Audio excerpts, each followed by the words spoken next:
Sir படம் ரொம்ப நல்லா இருக்குது, அருமையாக இருக்குது. ரொம்ப நன்றி. இந்த படம் எப்படி உருவானது, எங்கெங்கே எடுத்தீங்க, இந்த நாட்டை பற்றி சொல்லுங்கள், நீங்கள் யார்கிட்ட ஒர்க் பண்ணீங்க, அதை பற்றி கொஞ்சம் விரிவாக சொல்லுங்கள். நான் வந்து ஃபஸ்ட்டு வந்து அர்ஜுன் சார்கிட்ட ஒர்க் பண்ணேன், பரசுராம் மதராசி. அப்புறம் சரண் சார்கிட்ட வந்து வட்டாரம் படம் ஒர்க் பண்ணேன். அதுக்கப்புறம் வந்து அப்படியே முயற்சிகள் போயிட்டே இருந்துச்சு. இப்போ நம்ம படம் பண்ணியிருக்கோம். ஸோ ஃபஸ்ட்டு இந்த எல்லாருமே அதானே ஸ்டாண்டர்ட்னாவே பெரிய ஒரு ஹீரோ வச்சு பண்ணணும், கமர்ஷியல் படம் பண்ணணும்னு சொல்லி தான் நம்ம எல்லாருமே அதுக்கான முயற்சிகள் தான் போயிட்டே இருக்கும். அது அப்படி இப்படியே தள்ளி போய் சரி நம்ம ஒரு சின்ன பட்ஜெட்டில் நமக்கு தெரிஞ்ச ஒரு விஷயத்த நம்ம செய்வோம் அப்படிங்கிறதான் சரி நம்ம ஊரில் போய் நம்ம நல்லா நம்ம வாழ்வியலில் படம் பண்ணுவோம் அப்படின்னு சொல்லிட்டு நான் அதுக்கான கதைகள் தேடல் இருக்கிற போது தான் தெரிஞ்சுது நாம் எவ்வளோ தூரம் எவ்வளோ விஷயங்களை வந்து நம்ம மிஸ் பண்ணிக்கிறோம்னு அப்புறம் தான் தெரிஞ்சுது. ஏன்னா நம்ம வாழ்க்கையில் பின்னாடி சாதாரணமாக கடந்து வந்துடுவோம் ஒரு விஷயத்த. ஒரே ஒரு சம்பவம் தான் எனக்கு ரொம்ப மனசை உலுக்கி எடுத்துச்சு.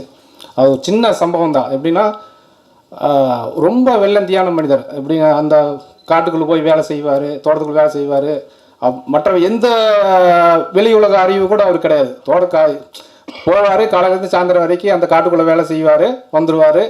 மானாவாரி நிலம் தான், மானாவாரி இல்லைனாலும் அந்த கல்லுகளை பொறுக்கி போட்டுட்டு அப்படியே அவர் அந்த நிலத்தை தவிர வேறு எதுவுமே தெரியாது. அப்படி தான் அவர் வெள்ளந்தியாக வாழ்ந்தார். ஒரு இடத்துல அந்த அவங்களுடைய பசங்க 2 பசங்க வந்து பெருசாகி அவங்க ஒரு இடத்துல சரியாக வேலைக்கு போகாமல் ஒரு இடத்துல அந்த நிலத்தை வித்துடுறாங்க. இது கூட அவருக்கு தெரியாது. ஏன்னா அவர் கூட்டிகிட்டு போய் ரிஜிஸ்டர் ஆஃபீஸில் கூட்டிகிட்டு போய் விட்ருவாங்க. கூட்டிட்டு வந்து இந்த மாதிரி கடனாகி போச்சுப்பா, நீ கையெழுத்து போடு அப்படின்னு சொல்கிறாங்க. அப்போ கூட அவர் அப்படியா அப்படின்னு சொல்லிட்டு கையெழுத்து போட்டு வந்துடுறாரு. வீட்டுக்கு வந்துட்டு அது எப்பவும் போல் மறுபடியும் வந்து அந்த நிலத்துலையே போய் மறுபடியும் வேலை செய்கிறாரு. வாங்கினோன்னு வந்து சரி ஏதோ ஒரு சரி கொஞ்சம் நாளைக்கு இப்படி தான் இருப்பார் அப்படின்னு சொல்லிட்டு விட்டுறாங்க. ஆனால் தொடர்ந்து அதை வந்து அந்த நிலத்துலையே அவர் வேலை செஞ்சுட்டே இருக்கார். ஒரு இடத்துல அந்த நிலத்தை விட்டு அவர் வரல. கிட்டத்தட்ட எனக்கு தெரிஞ்ச ஒரு 10 வருஷம் அந்த நிலத்துலையே இருந்தார். கிட்டத்தட்ட ஒரு அந்த கிராமத்துலேருந்து ஒரு 4-5 கிலோமீட்டர் இருக்கும். நம்மளாம் இன்றைக்கி 1 கிலோமீட்டர் போகிறனாவே அவ்வளோ பயமாக இருக்கும். அந்த 10 வருஷம் அந்த ஒரு பெரிய கள்ளிச்செடி இருக்கும், அதுக்குள்ளேயே படுத்துக்குவார். அதுக்குள்ளேயே அந்த நிலத்துக்குள்ளேயே தான் இருப்பார்.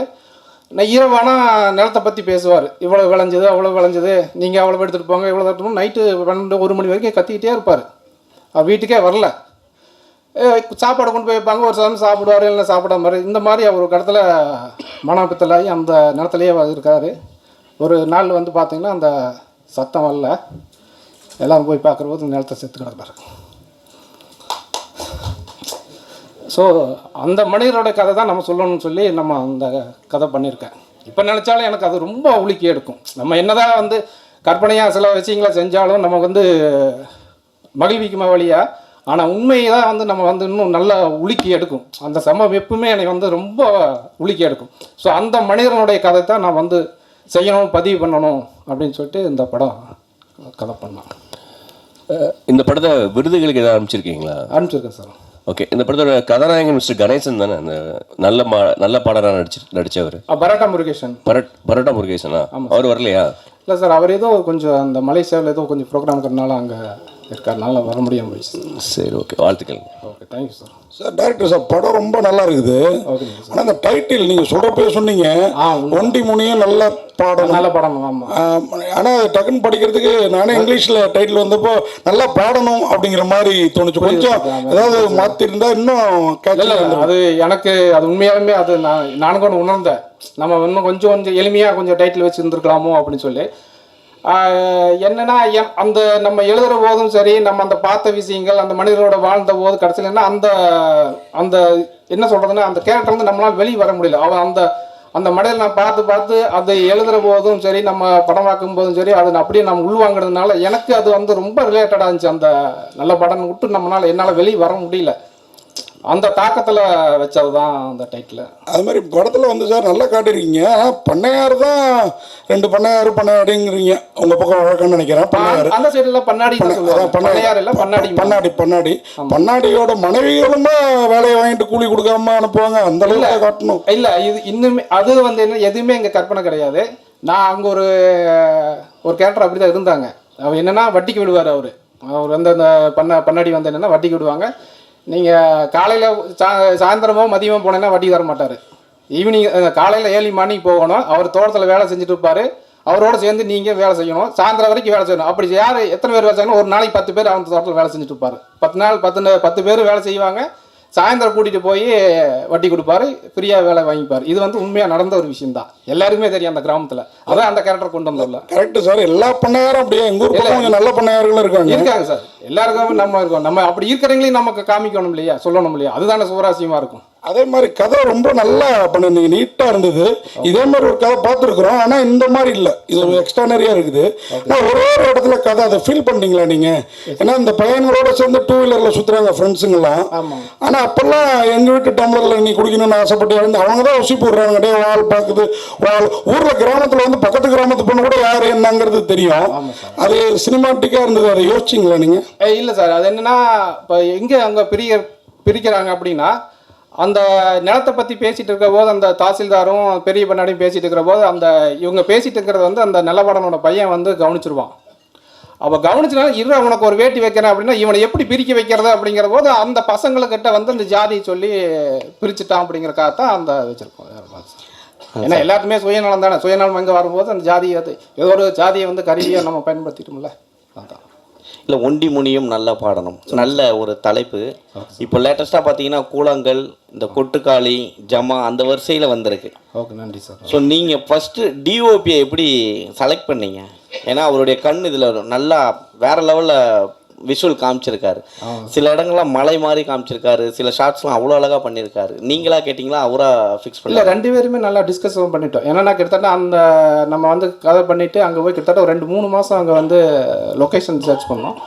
அதில் தேடி அங்கே அந்த லொக்கேஷன் நம்ம எப்படி காமிக்கணும் அப்படின்னு சொல்லி 2 பேருமே மொபைல்லேயே ஃபஸ்ட்டு அந்த ஷார்ட் எல்லாம் கம்போஸ் பண்ணி பார்த்தோம். இந்த இடத்துல இருந்து இப்படி காமிக்கணும் அப்படின்னு சொல்லி அவரும் நானும் டிஸ்கஸ் பண்ணி தான் அந்த ஷார்ட்டை கம்போஸ் பண்ணோம். படம் முழுக்க கதை ட்ராவல் சூப்பராக இருக்குது, அந்த ஆடு போகிறது எல்லாமே. Okay sir. எந்த இடத்துலையும் சாங் வைக்கணும்னு தோணவே இல்லையா? இல்லை, எனக்கு இது சாங் வேண்டான்னு தான் தோணுச்சு. ஏன்னா ஒரு வாழ்வியலான ஒரு படத்தில் வந்து நம்ம வந்து ஒரு கமர்ஷியலாக சாங்கோ இல்லை ஃபைட்டோ வேண்டாம் அப்படிங்கிறதுனால தான் நான் அதை தவிர்த்துட்டேன். தவிர்க்கிறேன்னு கிடையாது, அந்த கதையினுடைய போக்கு அப்படியே இருந்துச்சு, அந்த அப்படியே விட்டுட்டேன். அவ்வளோதான். டைலாக் ரைட்டர் யார் சார்? வீட்டு லேடியே பேசுறது ரொம்ப பிரமாதமாக இருந்தது, இயற்கையாக. Okay sir. அது நீங்கள் சொல்லி வாங்கினீங்களா, அவங்களும் அப்படி நடிச்சாங்களா சார் இந்த அளவுக்கு? இல்லை சார், எல்லாமே அந்த அந்த வட்டாரத்தில் இருக்கிறவங்க தான் நடிகர்கள் எல்லாமே. கார்த்திகேசனும் சரி, அந்த லக்னட்ஸ் மீனாவும் சரி, கோயம்புத்தூர் வட்டாரம் தான். ஆனால் அவங்களுக்கு நம்ம சொல்கிறது வந்து ஈஸியாக புரிஞ்சுக்கிட்டாங்க. அதே மாதிரி இந்த ஹீரோயின் அவரை சில படத்தில் பார்த்துருக்கோம், இந்த ஹீரோயினும் ரொம்ப பிரமாதமாக பண்ணியிருக்கிறாங்க. எனக்கு வந்து நான் ஸ்கூலில் படித்தப்போ இந்த மாதிரி பண்ண வாழ்த்தனங்கள்லாம் ஞாபகம் வந்துருச்சு. அதே இங்கே கூட ஒரு தவறான ஒரு புரிதல் இருக்குது, ஏதோ ஒடுக்கப்பட்ட ஜாதி லவ் பண்ணாதான் வந்து சண்டை போடுவாங்கன்னு. ஈக்குவல் ஜாதி லவ் பண்ணாலுமே ஒத்துக்க மாட்டாங்க. ஏன்னா இல்லை, அதை நான் இங்கே ஏன் உங்களுக்கு சொல்கிறேன்னா, நான் ஹெட்மாஸ்டர் பையன் ஸ்கூலில், நாம் ஒரு லவ் பண்ணுவோம், ஆனால் நமக்கு ஈக்குவலான ஜாதிக்காரனே என்ன என் அண்ணன்ட்ட வந்து சொல்லி மிரட்டிட்டு போயிருக்கான். அந்த லவ் அதோட விட்டேன் நான். ஆனால் இங்கே படங்கள்லாம் காட்டப்படுறது இந்த ஜாதி இவங்க லவ் பண்ணால் தான் ஒத்துக்க மாட்டாங்கன்னு. எல்லா ஜாதியுமே வேறு ஜாதியில் லவ் பண்ணால் ஒத்துக்க மாட்டாங்க. அதை அழகாக காட்டியிருந்தீங்க, எந்த ஜாதின்னு குறிப்பிட்டு சொல்லாமல். வாழ்த்துக்கள். ஓகே சார், நன்றி சார். நன்றி சார். சார் இங்கே ஆக்சுவலாக படத்தில் வந்து அந்த லவ் பண்ணுற சீன் காமிச்சிருக்கீங்களே, அது எல்லா பெண்களும் அந்த மனநிலையில் தான் இருக்குன்னு நினைக்கிறீங்களா? இருக்கிற ஜென்ரேஷன்ஸ்லாம் இப்போ வர பெண்கள்லாம் ஒரு பைக் புதுசாக எடுத்துகிட்டு வந்தால் அவங்க லவ் பண்ணணும், நீ காமிக்கிற விதம் வந்து பெண்களை கொஞ்சம் தவறாக காமிக்கிற மாதிரி இல்லையா? இல்லை, அது எல்லா பெண்களுமே அப்படி நம்ம சொல்ல முடியாது கண்டிப்பாக. பட் நான் காலேஜில் படித்தபோது உண்மையில அதான் நடந்துச்சு. நான் நடந்து போயிட்டு பஸ்ஸில் இறங்கி போவேன், என்னை பார்க்க மாட்டாங்க. என்னை விட சுமாராக இருப்பான், பைக்கில் வருவான், அவங்களோட பிக்கப் பண்ணிட்டு போயிடுவான். சரி, என்ன தான் பைக்கு தான் தன்மையாக இருக்கும். ரொம்ப கஷ்டம் அந்த காண்டில் வச்சோம் சார். சார் இந்த படத்தில் சார் ஹீரோ வந்து அவர் எப்படி செலக்ட் பண்ணீங்க? அவர் வந்து சின்ன சின்ன கேரக்டர் பண்ணிட்டு இருந்தார், புரோட்டா கோடு போடுறவர். அது மாதிரி ஒவ்வொருத்தரையும் இந்த ஒவ்வொரு வரி சொல்லுங்களேன், யார் யார் நடிச்சிருக்காங்க, பேர்னு எல்லாருமே நல்லா பண்ணியிருக்காங்க, கொஞ்சம் அறிமுகப்படுத்திங்க. முதல்ல அந்த ஹீரோ சொல்லிடுங்க. ஹீரோ வந்து விஜயன் சார். விஜயன் அவர் வந்து கூத்துப்பட்ட ஆர்டிஸ்ட்டு. அவர் நிறையா ரொம்ப திறமையான நடிகர் தான். அவர் சரியான வாய்ப்பு கிடைக்கல. பட் எனக்கு அது இந்த கேரக்டருக்கு அந்த நேட்டிவிட்டியும் அது அவரோட பேஸு கரெக்டாக இருந்துச்சு, அதனால் அவரை சூஸ் பண்ணி நடிக்க வச்சேன். அப்புறம் வந்து வித்யா, அது கோயம்புத்தூர் பொண்ணு தான். அவங்கள ஃபஸ்ட்டு அங்கே பார்த்த உடனே சரி இந்த நம்ம ஊரில் இந்த பொண்ணு ஒரு சிம்பிளாக அழகாக அந்த மாதிரி தான் இருப்பாங்க, அப்போ இதவே நம்ம சூஸ் பண்ணி சொல்லிட்டு அவங்கள நடிக்க வச்சேன். மரும்பிள்ளைய சொல்லுங்கள். மரும்பிள்ளை, ஆமாம். அவர் ஃபஸ்ட்டு வந்து சரி அதுக்கு நிறைய பேர் தேடினேன், அந்த மாதிரி ஒரு கேரக்டர் வேணுமே சொல்லிட்டு தேடினேன். அவர் வந்து சென்னை தான். ஃபஸ்ட்டு ஒரு நம்ம மொபைல்லையே வந்து அந்த சீன்ஸோட சீக்வன்ஸை சொல்லி எனக்கு கொஞ்சம் ஆடிஷன் பண்ணி எனக்கு மொபைலில் அனுப்புங்க அப்படின்னு சொன்னங்காட்டி அதில் கொஞ்சம் நல்லா பண்ணியிருந்தேன். பட் என்னென்னா கொஞ்சம் டைலாக் விட்டுருவாரு. பட் பாடி லாங்குவேஜை அந்த மேனேஜ் பண்ணிட்டாப்புல. ஆமாம், அது அந்த கேரக்டருக்கு நான் கரெக்டாக இருந்தார் செட்டப் அந்த. இல்லை அது என்ன விஜய் சேனாதிபதி விஜய் சேதுபதிக்கு போட்டியா? சார் அதே மாதிரி இந்த பொண்ணு கேரக்டர் பிரமாதமாக பண்ணியிருந்தாங்க சார். வாழ்த்துக்கள்மா, வாழ்த்துக்கள். ஓகே, ஆமாம். சித்ரா வந்து அவங்களும் தான், நான் உங்களுக்கு சொன்னால் சரி அவங்க அந்த அவங்களுக்கு தேடிட்டு தான் இருந்தேன். விஜய் சேனாதிபதி தான் சொல்லி விட்டாப்புல இந்த மாதிரி ஒரு பொண்ணு இருக்காப்பான்னு சொல்லி போட்டாலும் பார்த்தா அவங்களும் அந்த ஃபேஸ் அந்த கரெக்டாக அந்த லேண்ட்ஸ்கேப் கரெக்டாக இருந்தாங்க. வர வச்சேன் ஒரு 2-3 சீன் நடிக்க வச்சா சூப்பராக அதை பண்ணிட்டேன், கேரி பண்ணி சூப்பராக பண்ணாங்க. உண்மையாலுமே நல்லா பண்ணாங்க, அந்த கேரக்டர் கரெக்டாக இருந்தாங்க சார். ஆமாம். இல்லை சார், இப்போ அவங்க என்னென்னா இவனோட சூழ்நிலை புரிஞ்சுக்கிடுச்சு. இப்போ நம்ம என்ன அப்பா வந்து எப்படியாவது அந்த கடாய் வெட்டணுங்கிற தவிப்பு இருந்துட்டு இருக்காரு. இப்போ மறுபடியும் நம்ம இந்த பொண்ணை கூட்டிகிட்டு போயிட்டா மறுபடியும் பெரிய பிரச்சனையாகும், சண்டை வரும். அப்படிங்கிறக்காகவே சரி இப்போ நம்ம வேண்டாம் இப்போ ஒரு சுச்சுவேஷனுக்கு அப்படிங்கிறக்காக அப்பாவோட நிலைமைக்காக வந்து நான் வரல, இப்போ வந்து கெடா வெட்டுறது தான் எனக்கு முக்கியங்கிறதுனால தான் அந்த கெடாய்க்கு எடுத்து புள்ள போடுறேன். அந்த பொண்ணு வந்து அண்டர்ஸ்டாண்ட் பண்ணிவிட்டு சரி வேண்டாம்னு சொல்லி திரும்பி போயிடுறாங்க. பரோட்டா முருகேஷன் வந்து ஆக்சுவலாக இன்றைக்கி வர இருந்துச்சு. அவருக்கு ஏதோ ஷெட்யூல் வந்து இந்த மலேசியாவில் இருக்கிறனால வர முடியாமல் போச்சு. நல்லா பண்ணினார். நிறையா கஷ்டப்பட்டு அந்த கல் முழுக்கெல்லாம் செருப்பு போடாமையே ஓட வச்சு எல்லாம் ரொம்ப கஷ்டப்பட்டு நல்லா லைவாக பண்ணார். உண்மையாலும் மிகப்பெரிய உழைப்பு தான் வருது கண்டிப்பாக. வில்லம் பண்ணையார் இருக்கார்ல? ஆமாம் சார். வில்லம் பண்ணையார் வந்து அடுத்தடுத்த படத்தில் ஹீரோவை பண்ணிட்டு இருக்காரு. ஆமாம் சார். அவரு போய் ரொம்ப இதாக இப்போ விக்கெல்லாம் வச்சு விஜய் ரேஞ்சுக்கு நடிச்சிட்டு இருக்காரு சார் அவரு. அவர் நல்லா பண்ணாருங்க. ஃபஸ்ட்டு வந்து சும்மா முறுக்கிட்டு நின்னார் இந்த நாட்டாமையில மாதிரி. இதெல்லாம் பேசுறீங்க நம்ம ஊரில் எப்படி வந்து நிற்பாங்களா, நம்ம பண்ணாடினா எப்படி சிம்பிளாக வருவாங்க. எதையும் வந்து எதிர்த்தோ அதட்டியோ இல்லை வந்து வேலை வாங்க மாட்டாங்க. ரொம்ப தட்டி கொடுத்து பணிவாக தட்டி கொடுத்து வேலையை வாங்கிடுவாங்க. அந்த மாதிரி தான் அங்கே இருப்பாங்க. அதனால் நீ எதுவும் பண்ணாதீங்க, கேஷுவலாக அங்கே எங்கே இருப்பாங்களோ அதே மாதிரி பண்ணுங்க.